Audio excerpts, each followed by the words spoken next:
Welcome to Politicos news express at 7 PM. నేను మీ రాణి నాయుడు. ఈ రోజు ఇప్పటి వరకు ఉన్న అప్డేట్స్ ఏంటో ఓ లుక్ చేసేద్దాం. ఏపీ సచివాలయంలో అగ్ని ప్రమాదం జరిగిన ప్రాంతాన్ని సీఎం చంద్రబాబు పరిశీలించారు. సెక్రటేరియట్ లో భద్రతా ప్రమాణాలు పాటిస్తున్నారా లేదా అని అధికారులను నిలదీశారు. ప్రమాదం ఎలా జరిగిందని ఆరా తీశారు. వెంటనే అన్ని చోట్ల సీసీ కెమెరాలు ఏర్పాటు చేయాలని సూచించారు. సచివాలయ ప్రాంగణంలో చెత్త పేరుకుపోవడంపై ఆగ్రహం వ్యక్తం చేశారు. 24 గంటల్లో చెత్తను క్లియర్ చేయాలని ఆదేశించారు. మన ఇల్లు మన లోకేష్ కార్యక్రమంలో భాగంగా మంగళగిరికి చెందిన 298 మందికి మంత్రి లోకేష్ శాశ్వత ఇంటి పట్టాలు పంపిణీ చేశారు. ఈ సందర్భంగా నారా లోకేష్ మాట్లాడుతూ తన పోటీ ముఖ్యమంత్రి చంద్రబాబుతోనే అని, కుప్పం కంటే ఒక్క ఓటైనా ఎక్కువ వస్తుందని చేసిన ఛాలెంజ్ ను నిలబెట్టుకుంటానని ఆయన చెప్పారు. మంగళగిరిలో రానున్న రోజుల్లో కరెంటు తీగలు కనిపించమని తెలిపారు. భూగర్భ విద్యుత్, డ్రైనేజ్, గ్యాస్ వ్యవస్థను అతి త్వరలో ఏపీలో తీసుకొస్తామని వెల్లడించారు. చంద్రబాబు సీఎం అయ్యాక రాష్ట్రంలో రిజిస్ట్రేషన్ల శాఖ నేల చూపులు చూస్తుందని వైసీపీ విమర్శించింది.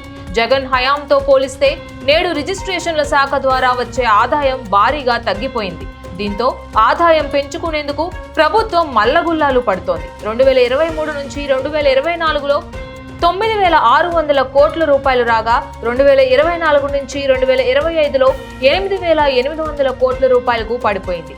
అది రాబట్టడానికి కూడా అధికారులు అష్టకష్టాలు పడ్డారు అని వైసీపీ ఎద్దేవా చేసింది. తల్లిపై కేసు వేసిన కొడుకుగా, మేనల్లుడు మేనకోడలి ఆస్తులు కాజేసిన మేనమామగా జగన్ చరిత్రలో మిగిలిపోతారని షర్మిల సంచలన వ్యాఖ్యలు చేశారు.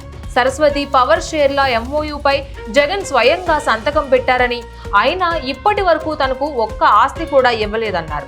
విజయమ్మకు సరస్వతి పవర్ షేర్లను జగన్ గిఫ్ట్ డీడ్ గా ఇచ్చారు. మళ్ళీ తనకే కావాలని కోర్టుకు వెళ్లారు.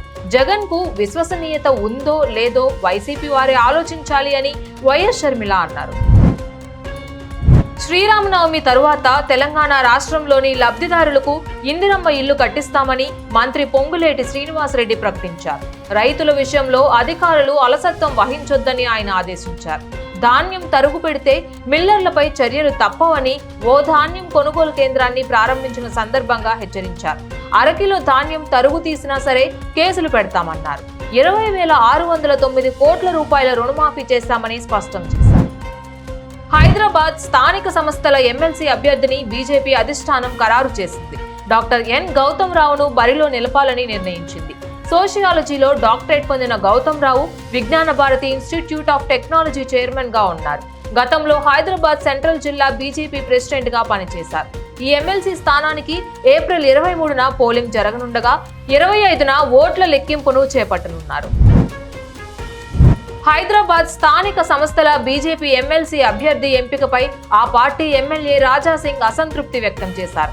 ఈ సందర్భంగా ఆయన పార్టీ పెద్దలు అధిష్టానంపై మండిపడ్డారు. హైదరాబాద్ పార్లమెంట్ పరిధిలో అభ్యర్థులు లేరా అని ప్రశ్నించారు.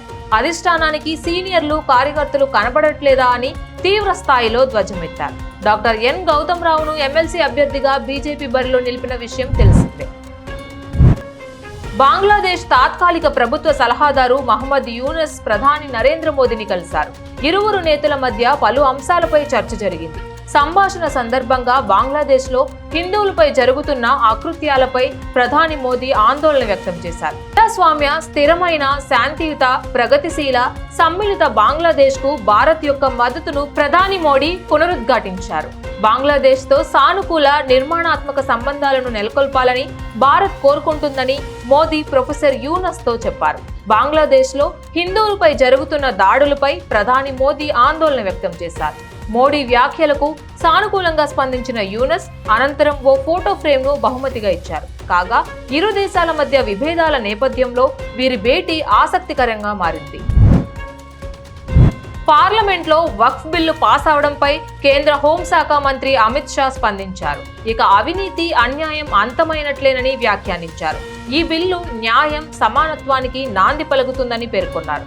ముస్లిం కమ్యూనిటీలోని పేదలు, మహిళలు, పిల్లలకు లబ్ధి కలుగుతుందన్నారు. ప్రధాని మోదీ, కేంద్ర మంత్రి కిరణ్ రిజిజుతో పాటు ఉభయ సభలో బిల్లుకు మద్దతు తెలిపిన ఎంపీలందరికీ ఈ సందర్భంగా అమిత్ షా కృతజ్ఞతలు తెలిపారు.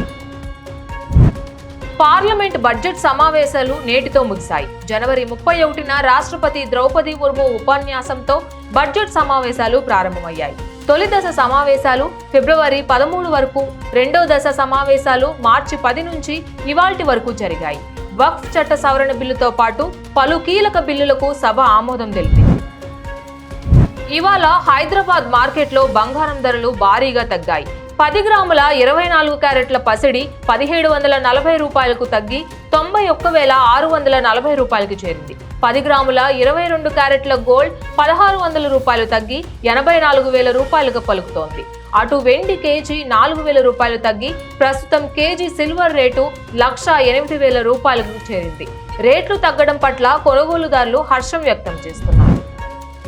దేశీయ స్టాక్ మార్కెట్ సూచీలు ఇవాళ భారీ నష్టాల్లో ముగిశాయి.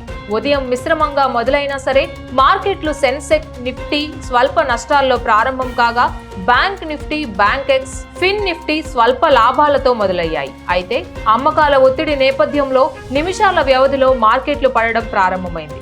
అదే కొనసాగి చివరికి భారీ స్థాయిలో ఇండెక్స్లు కింద పడిపోయాయి. అంతర్జాతీయ మార్కెట్లన్నీ ఇవాళ నష్టాలు నమోదు చేయగా మదుపర్లు అప్రమత్తంగా వ్యవహరించారు. డైరెక్టర్ బుచ్చిబాబుకు గ్లోబల్ స్టార్ రామ్ చరణ్ ప్రత్యేక బహుమతి ఇచ్చారు. ఇటీవల 40వ బర్త్డే జరుపుకున్న చరణ్ జై శ్రీరామ్ అని రాసి ఉన్న ఆంజనేయ స్వామి పాదుకలను డైరెక్టర్ కు బహుమతిగా పంపారు. గిఫ్ట్ అందుకున్న బుచ్చిబాబు సంతోషం వ్యక్తం చేస్తూ ట్వీట్ చేశారు. ఆయన పోస్ట్ చేసిన ఫోటోలు సోషల్ మీడియాలో వైరల్ గా మారాయి. కాగా ప్రస్తుతం బుచ్చిబాబు, రామ్ చరణ్ కాంబినేషన్ లో పెద్ద చిత్రం తెరకెక్కుతోంది. ఇవి ఈ బులెటిన్ అప్డేట్స్. ఇక మరిన్ని అప్డేట్స్ కోసం stay tune to Politicos media. Please subscribe to the channel and download the Politicos app from the links in the description.